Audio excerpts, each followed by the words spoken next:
Hello Pascal, comment vas-tu? Ça va super bien et toi? Ça va super, je suis trop contente. On se retrouve ensemble du coup pour parler de couple et d'entrepreneuriat. Oui. Est-ce que tu peux te présenter du coup à la communauté? Mais bien sûr, alors mon nom est Pascal Nguyen, je suis native de Montréal d'origine vietnamienne. Je suis une entrepreneur en série, plus de 30 ans d'expérience dans le domaine des services financiers. Mhm. Après quelques années en gestion de risque dans le domaine bancaire, j'ai eu la fibre entrepreneuriale. Et Ok. donc, je me suis lancée en affaires. Ok. Et j'ai fait plusieurs choses. J'ai eu deux restaurants à Montréal Mm. avec mon deuxième mari. Ok. Euh, et par la suite, j'ai eu un cabinet en gestion de patrimoine et en assurance de personnes pendant plus de 10 ans. Mhm. Un cabinet aussi en conseil Oui. multisecteur pendant, en fait, il existe encore. Alors, ça fait plus de 20 ans que j'ai cette boîte-là. Ok. Euh, j'ai fait un passage, j'ai fait un retour en organisation où j'ai été vice-présidente pour le groupe Capgemini Invent au Canada et partenaire chez SIA. Et puis, je me suis relancée en entrepreneuriat tout dernièrement Ok. en tant que coach Mm. pour les entrepreneurs, coach en leadership et aussi en transition pour les personnes Ok. en transition. Et également, j'ai toujours ma boîte de services conseils qui aide les PME dans Mhm. le reprenariat pour le financement, la restructuration et la transformation. Alors voilà, c'est ça. Oui, tu fais du coup plein de choses et on s'était dit aujourd'hui du coup qu'on parlerait de couple et d'entrepreneuriat parce que tu m'as dit que tu avais pas mal d'expérience justement dans ce domaine. C'est un sujet qu'on voit pas beaucoup sur les réseaux justement en fait quand on est entrepreneur, femme entrepreneur justement parce que nous on s'adresse à des femmes entrepreneurs. Est-ce que tu peux nous expliquer un petit peu ton parcours justement par rapport à ça, ce que tu en as appris, quels conseils tu pourrais nous donner? Mais certainement, Sydney. Écoute, ce qui est drôle dans tout ça, c'est que la première fois que je suis allée en entrepreneuriat, c'était par défaut. Et je n'étais pas l'entrepreneur, c'était avec mon premier mari qui s'était parti son entreprise en assurance de personnes. Et Mhm. j'avais 18 ans. J'étais toute Oh, jeune, toute j'étais jeune. encore à Ah ouais. l'université. Ok. J'étais pas la partenaire dans la business, là. Ok. Par contre, ce que je faisais avec lui, c'était que je faisais tout le démarchage de clientèle, la prise de rendez-vous, qui était la Mhm. première étape pour sa business à lui, son entreprise. Ok. J'ai fait ça pendant 2 ans avec lui et parce que j'étais jeune, Mhm. je ne savais pas encore nommer les choses.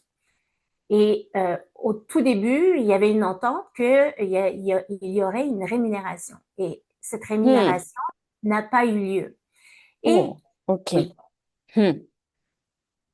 Et voilà, le premier obstacle que j'ai vécu, c'est de savoir nommer les choses, nommer les limites.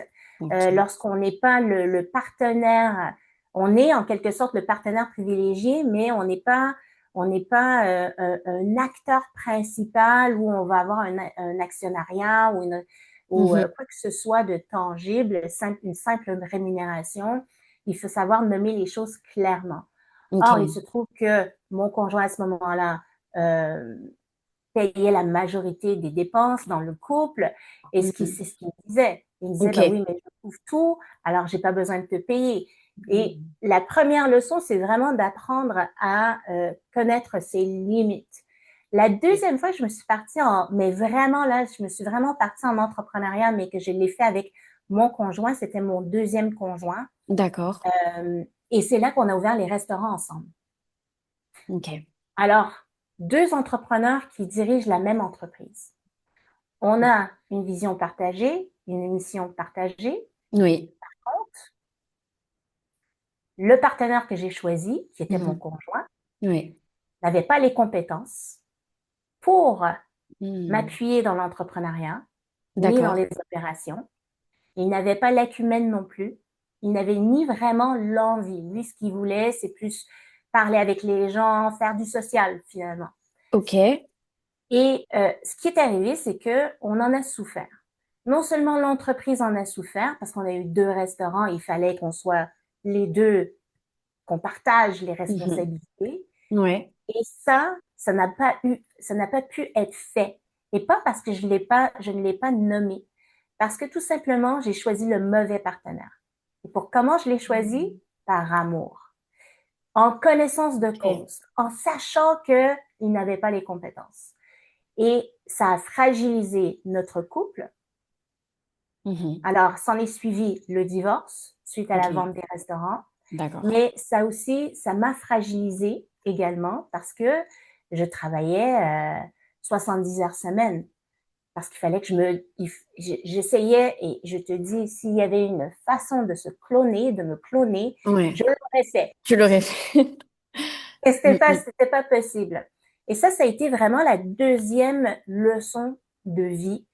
C'est-à-dire, ce n'est pas que, ce n'est pas de ne pas aller en affaires avec ton conjoint. C'est Mhm. simplement de choisir, euh, si tu vas choisir ton conjoint pour un projet d'entrepreneuriat, il faut que, en fait, ce partenaire-là ait des compétences qui soient Ouais. complémentaires aux tiennes.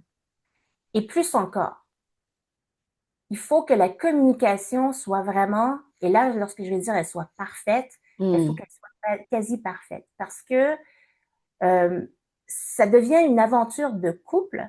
Ouais. Alors, lorsque deux entrepreneurs partagent leur vie, ben, la dynamique, elle change complètement. Et il y a des défis vraiment importants. Le défi n'est pas Mhm. juste entrepreneurial, mais il est humain, émotionnel et relationnel. Alors, comment tu fais en tant que partenaire d'affaires avec ton mari, avec ton Complètement. conjoint ou avec ta femme, ton épouse, comment tu fais pour garder les liens relationnels de Complètement. couple Oui. Oui. solides? Ouais. Et c'est pas parce qu'on s'aime qu'on est capable de le faire. Et alors ça a été ma deuxième leçon. La troisième leçon, c'était avec mon mari actuel. Mhm. Alors nous avons deux entreprises différentes. Ok. Bon, depuis que je le connais, qu'il est entrepreneur et lui D'accord. également, ça fait 15 ans qu'on est ensemble. Et là, c'est là que ça a pris une saveur totalement différente. On est capable de séparer le Mhm. perso du domaine des affaires, Oui. de la business. On privilégie des moments spécifiques pour parler affaires Ok. et on privilégie aussi des moments pour vivre des choses en couple et Et également en famille. Et justement, j'ai une question par rapport à ça. Est-ce que ça, c'est quelque chose où vous l'avez designé avec intention d'avoir ces moments-là où vous parlez business et ces moments-là où voilà, c'est pas business, c'est vraiment famille ou le couple aussi. Est-ce que ça, c'était une décision intentionnelle de votre part ou ça s'est fait naturellement? Comment ça s'est fait? Ça s'est fait naturellement Mhm. suite aux discussions qu'on a eues. La première des Ok. choses, c'est vraiment apprendre à se connaître et se Ouais. dire les vraies choses. Parce que dans un couple traditionnel, il existe souvent un pilier stable. Et avec deux entrepreneurs, ben là, on Mhm. vit deux cycles économiques, deux incertitudes financières et Mhm. deux périodes de stress. Et Ouais. parfois, les deux entreprises traversent des périodes difficiles en même temps. Alors, la question Mhm. devient, qui porte l'équilibre émotionnel lorsque les deux vivent une tempête? Et ça, c'est bien important de savoir parce que Mhm. il y a plusieurs risques cachés dans tout ça, mais les discussions se sont faites de façon organique, à savoir, ben, quelles sont nos compétences. Et il se trouve Ok. que on a réussi à s'accompagner l'un l'autre dans l'évolution de nos entreprises. Ah oui, c'est Alors, beau. j'agis comme sa conseillère stratégique. Ok. Euh, il agit comme mon conseiller stratégique. Alors, il ne prend pas les décisions pour moi dans mon entreprise et Ok. moi, je ne prends pas les décisions pour lui dans son entreprise. Par contre, on retrouve des moments spécifiques où on va parler affaires. Et souvent, c'est dans la Ok. journée et c'est pas le soir. Parce que très souvent, ce qui arrive, c'est que on va faire, on va rouler la stratégie, on va rouler la business toute la journée. Le Mhm. soir, on va être un peu avec la famille. Oui. Et parfois, ben, on va parler business. Et c'est jamais très tard le soir, on va parler business. Et c'est là que ben, la fatigue embarque. On n'a pas souvent la clarté, on n'a pas Mhm. souvent envie de le faire non plus, on va se Ouais. le dire, parce qu'on a besoin de déconnecter. Donc, Mhm. c'est Ouais. là où ce que on vit des choses qui sont C'était nécessaire pour nous d'organiser les moments. Et nous, ce qu'on a décidé de faire, c'est Ouais. qu'à toutes les 6 à 8 semaines, Ok. on part, Ok. on va ailleurs Ouais. et on décroche. Et c'est là qu'on va passer du temps ensemble pour se Mhm. reconnecter. Parce que même Ouais. si on s'entend super bien dans le quotidien et tout se passe bien, Mhm. il y a quand même un manque de proximité parce qu'on est beaucoup, on est très pris par les affaires, on est très pris par la famille, on est pris par le Ouais. quotidien. Oui. Ouais. Donc, les discussions d'affaires prennent place Mhm. le jour. Et D'accord. de temps en temps, on va faire par année, peut-être 1 à 2 fois par année, on va se retirer, pas Mhm. seulement pour passer du temps ensemble, mais pour parler stratégie, préparer la Ok. prochaine année, faire D'accord. le retour sur la dernière année. Ok. Et ça, c'est le retour au niveau de vos business et personnel de votre couple, de la famille. Vous faites les deux à Exact. ce moment-là? En fait, non, juste on va faire Ah, business. Le, d'accord. toutes les autres escapades que nous allons faire durant Mhm. l'année, on va choisir de scinder à toutes les Ok. 6 semaines, c'est Ouais. vraiment pour se ressourcer nous, pour nous donner. D'accord. Ah ouais, c'est intéressant. Et quelle est votre place dans le business de l'autre? Est-ce que vous avez quand même une place dans le business de l'autre à proprement parler? Ou vous travaillez, enfin, vous vous donnez par exemple des conseils tous les deux, mais vous ne vous rémunérez pas. Enfin, quelle est la place? Alors, dans la business de mon mari, moi, Mhm. je m'occupe de tout ce qui est comptabilité, investissement. Oui, donc tu t'occupes quand même Oui, de oui, son business, en fait. Tu as oui, une place exact, concrète. D'accord, ok. exact. Ouais. Et dans ma business, mon Mhm. mari vraiment va me conseiller, agir comme D'accord. aviseur. Ah oui, d'accord. Oui, donc vous avez vraiment une place spécifique, en fait, dans le business de l'autre, complètement. Oui. Ok. Donc, c'était très important pour nous de nommer les Mhm. rôles, les Oui, complètement. responsabilités de chacun pour créer un peu certaines des limites qui sont saines. Hmm. Ok, ouais. Ah ouais, Et ouais, ça, c'est phare, ouais. Est-ce que tu as des exemples de limites, justement, que vous avez mis en place et qui vous ont aidé, justement, en tant que couple à rester épanoui? ben, en fait, oui, les limites, c'est parfois par moment, on a des super bonnes nouvelles qui arrivent tardivement. Mhm. Et je lui annonce un truc. Alors, j'ai obtenu tel mandat, voici ce qui se passe, qu'est-ce que tu en penses? Ou Mhm. bien quelqu'un m'a approché pour faire cette chose-là, je suis pas certaine. Et c'était à l'heure du souper, à l'heure du D'accord. Ouais. Et là, on s'est dit, non, on n'en parle pas maintenant. On va se Hmm. trouver Ouais. vraiment un Ok. moment Oui, où on va s'asseoir ensemble et complètement. on va se dire les vraies choses. Ok, ouais. Très souvent, mon mari va me dire, parce que souvent, moi, je suis très optimiste et les choses vont bien et je vais lui en parler. Et c'est Mhm. là qu'il va me dire, OK, j'ai pas toute Oui, ma tête, ouais, j'ai ouais, besoin ouais. de me poser. Et Ouais. quand il me dit ça systématiquement, Mhm. c'est bon. Ok, Au oui. niveau financier, nous, on sait très bien. Alors, ce que je fais, c'est que je prépare un topo, un Mhm. sommaire, un récapitulatif. Voici où est-ce qu'on en est, voici où est-ce qu'on s'en va avec les projections. Je Ouais. le lui envoie. On attend quelques jours. On se rediscute ensemble, mais durant la journée. Ok, ouais. Et très souvent, ça va être le début, soit en début de matinée ou Mhm. en fin de journée. Ok, ouais. On prend un petit moment et c'est beaucoup plus efficace. Et très souvent aussi, on se dit, on ne prend pas la décision tout de suite. On dort, on passe D'accord. la nuit pour te Hmm. conseille, Ok. et après on se reparle et on se dit, OK, est-ce qu'on est toujours aligné? Oui. Ou parfois, mon mari va me dire, as-tu pensé à? Hmm. Et c'est là D'accord. qu'on Oui. revient au tableau et Mhm. on rediscute des choses. C'est beaucoup plus, et c'est là que on sort de l'émotivité, on n'est plus dans l'émotivité, dans la fatigue, Oui. euh, Ouais. le, le drainage émotionnel ou intellectuel. Et c'est Mhm. là qu'on arrive à être vraiment pragmatique dans nos décisions. Ok. Puis là, Sydney, je veux te parler de quelques risques cachés que j'ai vécus Ouais. parce que je pense que c'est important de le souligner. Et il y a des choses dont on ne veut pas nécessairement parler parce que c'est notre couple. Ok. Le premier, c'est la compétition silencieuse. Hmm. Et ça, je l'ai vécu avec mon deuxième mari. On avait deux Ok. restaurants. On avait décidé, bon, bah, toi, tu vas être dans ce restaurant-là et moi, je vais gérer Ah celui-là. Puis on oui. va faire des Ok. shifts, ce genre de Hmm. choses parce que c'était nécessaire. Je pouvais pas me cloner.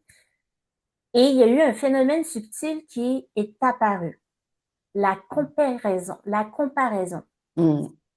Euh, donc, un restaurant qui marche super bien, l'autre restaurant qui stagne un peu. Ok. Là, ça a créé où il y a eu même vu qu'on faisait, on avait des franchises, on avait le franchiseur qui venait visiter nos restaurants et évaluer Ok. nos restaurants et la qualité des Ah oui. aliments, Ok. le service et tout ça. Et il fallait qu'on soit diamant parce on prodiguait aussi de la formation de nouveaux franchisés dans nos restaurants. Ok. Et ça crée de la frustration de l'un Hmm. et de l'autre. De Ok. la frustration de celui pour lequel son restaurant stagne Hmm. et la frustration aussi pour celui pour lequel l'entreprise explose et l'autre restaurant stagne Ouais, ouais. alors que ton partenaire est là. Ça rajoute aussi une pression personnelle, une pression Hmm. de performance. Et pour Oui, moi, ouais. c'était une pression de, je sais que mon partenaire n'a pas les compétences, donc moi, je dois compenser Hmm. assez d'heures dans une journée. Et je peux pas être Ouais. à deux endroits en même temps. Et Hmm. tu as aussi le sentiment d'échec de la part de la personne qui n'a pas réussi, et qui était mon conjoint à ce moment-là, Ouais. qui n'avait pas réussi à faire augmenter le chiffre d'affaires, améliorer la situation. Donc ça, c'est une problématique. Ouais. Et mon mari, à ce moment-là, m'avait expliqué qu'à un moment donné, il se sentait plus bien, il était Hmm. plus à l'aise parce Ok. qu'il avait l'impression d'être resté derrière. Oh. Ok. Mhm. Ouais. Ouais, c'est fort. Et c'est là qu'il faut comprendre que dans l'entrepreneuriat, les cycles ne sont jamais synchronisés. On se dit, on va faire les mêmes choses, on va appliquer la même recette. Hmm. Mais tout n'est pas de la faute de l'entrepreneur. Il y a Hmm. aussi les circonstances, la localisation, le timing. Il y a toutes ces choses-là qu'on doit tenir compte. Mhm. Donc, c'est là où ce que on vit des choses qui sont plus ou moins euh, compliquées. Et en plus, il y a la séparation, la clé là de la réussite dans ce modèle, lorsqu'on retrouve deux entrepreneurs avec deux entreprises différentes, Mhm. c'est qu'il faut faire la séparation entre le couple et les entreprises, parce que sinon, Ouais. tout va se mélanger, comme je te l'avais dit. Ouais. Ouais. Et progressivement, ce qui arrive, c'est que la relation derrière, la relation, elle passe en arrière de l'entreprise. Elle Hmm. disparaît. Ouais. Au moment où tu as vu justement chez ton conjoint, par exemple, de la frustration, ou comment tu as enfin, comment tu réagi? Est-ce que toi, tu te sentais aussi frustré? Est-ce Oui. que ça t'a fait quoi justement que ton conjoint, euh, enfin, tu vois, qui a un peu ce côté performance que tu dois compenser. Est-ce que toi, au niveau de ton énergie féminine, t'arrivais à rester aussi dans ton énergie féminine dans ton couple, ou est-ce que ça a pris le pas aussi dans ta vie personnelle? Comment ça s'est passé? Ça a été très destructif. Ok. J'ai été j'avais 31 ans à l'époque. Mhm. Euh, alors, j'étais beaucoup moins, je suis plus sage maintenant. Ok. Peut-être moins sanguine Ok. qu'auparavant. Alors oui, j'étais très frustrée. J'étais très frustrée parce que ce n'était pas qu'une charge émotionnelle, c'était également une charge de travail additionnelle. Mhm. Et donc, je me retrouvais à travailler de 6 heures du matin à minuit, minuit et demi à tous les jours. C'est énorme. C'est énorme. Ok. Et donc, ma place à la maison Oui. était quasi inexistante. Et donc, Ok. de par cela, à ce moment-là, j'avais deux jeunes enfants. Je ne les voyais qu'entre 3 heures de l'après-midi et 5h30, 2h30 par jour. D'accord. Et donc, finalement, c'était pas moi qui les élevais. Mhm. Alors, il y avait la culpabilité de la famille, de Oui. mon rôle en tant que mère, Mhm. le manque d'énergie pour pouvoir euh, maintenir une relation de couple qui soit saine Ouais. et même la disparition de mon identité en tant que femme. Hmm. Est-ce que tu peux m'en dire un peu plus là-dessus? Tu sais, quand on, euh, on est dans la vingtaine, c'est là où on commence à aller chercher notre identité, on se questionne sur notre identité Mhm. ça commence à se former. Et dans la trentaine, ça va se cristalliser parce qu'on aura vécu des expériences qui vont nous faire grandir, qui vont nous aider à s'épanouir en tant que femme. Mhm. Et là, lorsque le rôle de mère arrive, ben, on porte pas juste le rôle de mère, on porte aussi le rôle de la mère de la famille, de l'unité familiale, le Mhm. rôle de mère. Ouais. Et on a tendance à s'oublier en tant que femme parce que c'est la priorité va passer vers nos enfants et notre famille. Mhm. On va rajouter la business Ouais. là-dedans. Ouais. Ah, il y a plus assez d'heures. Là. Il y a Mhm. plus du tout assez d'heures.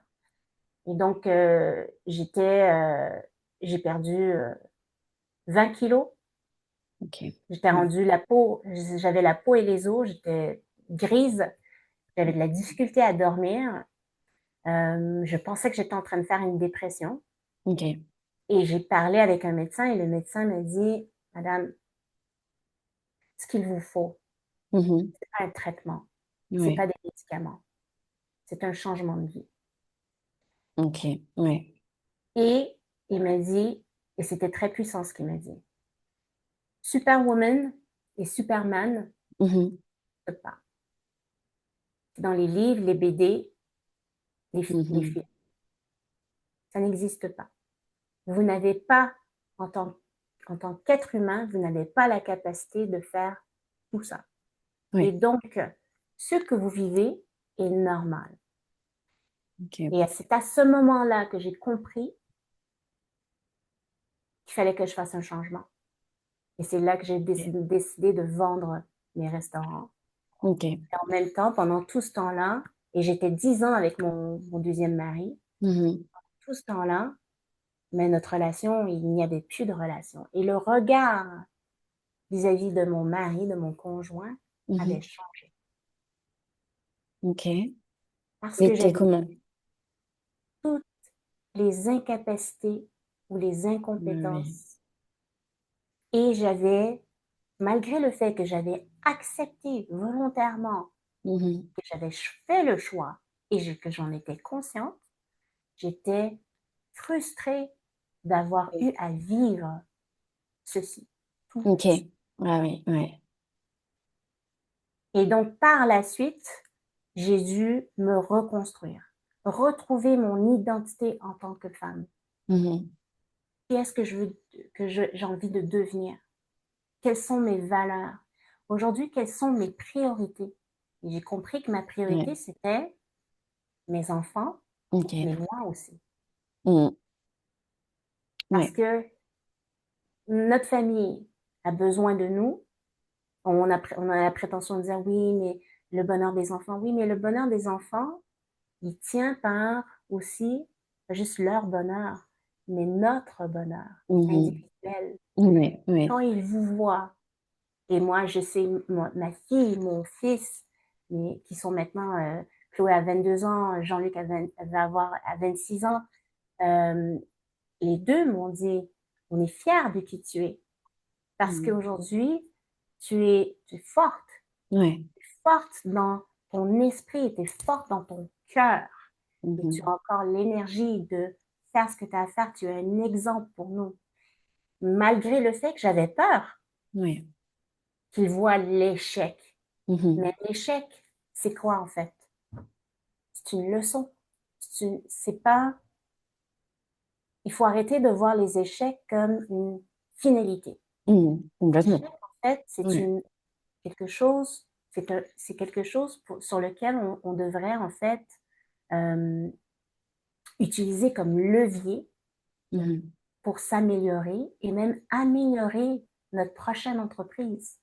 Et Ouais. donc, c'est pour ça aussi que la discussion qui en est suivie, qui s'en est suivie par la suite avec mon conjoint actuel, mon mari Mhm. actuel, avec qui ça va super bien, c'est pour cette raison-là que j'ai osé poser les questions Ok, ouais, et mettre des limites, mais de façon naturelle, et aussi entendre ces limites. oui, bien sûr. Mm.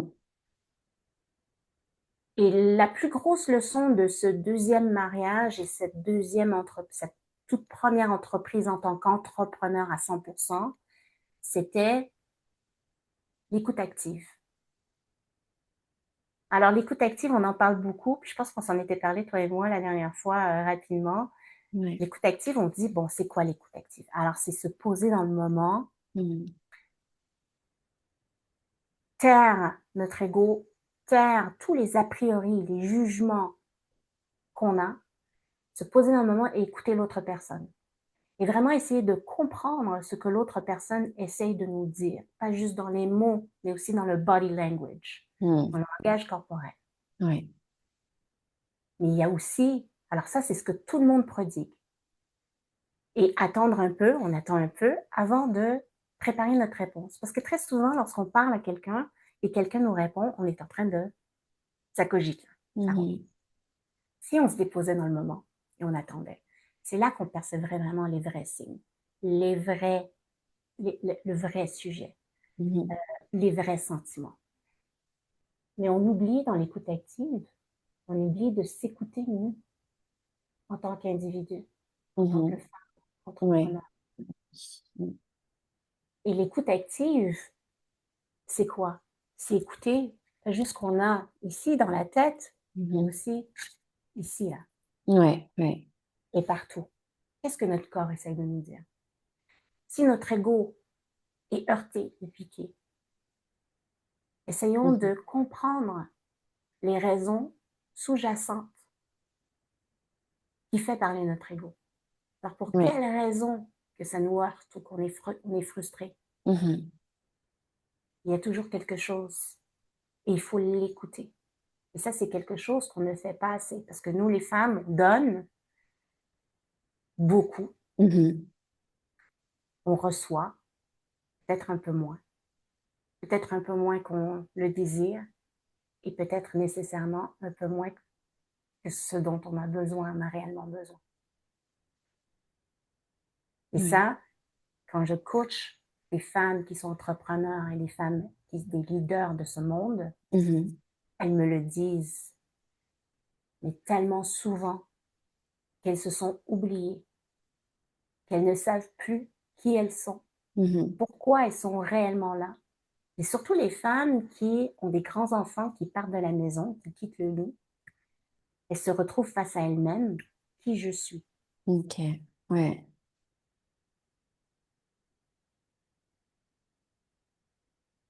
Ouais, c'est hyper intéressant hein, ce que tu dis.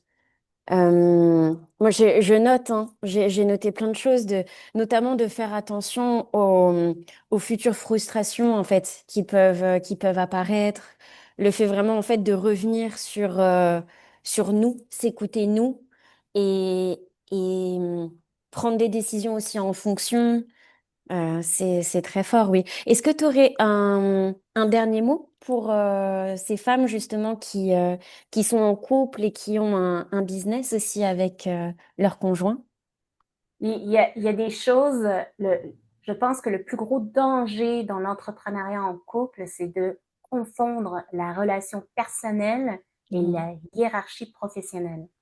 Alors, on le sait, lorsqu'il y a un conflit de travail, automatiquement, ça va devenir un conflit de couple ou l'inverse. Il faut savoir séparer les choses. Et donc, c'est pour ça qu'il faut savoir aussi se respecter, nous, Mhm. en tant que femmes et femmes entrepreneurs. C'est hyper important. Ok. Il faut aussi, le plus gros conseil que j'ai à donner à tous les entrepreneurs qui se retrouvent en couple, Mhm. entrepreneuriat, c'est d'apprendre à déconnecter. Ouais. Alors, pour que les conversations entre vous ne deviennent pas qu'uniquement professionnelles, parce que c'est là que le couple va disparaître progressivement. Ah, c'est très fort. Est-ce que tu aurais des exemples justement pour déconnecter? Euh, Moi, ce que je veux dire, c'est que très souvent, là, les entrepreneurs, euh, ils ont vraiment c'est pas quelque chose qu'ils ont envie de faire. Il y a toujours le FOMO, le fear of missing out, Mhm. Oui.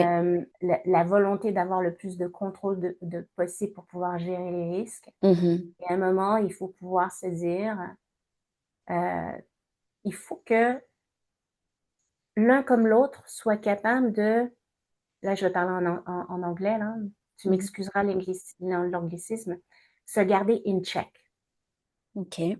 vraiment.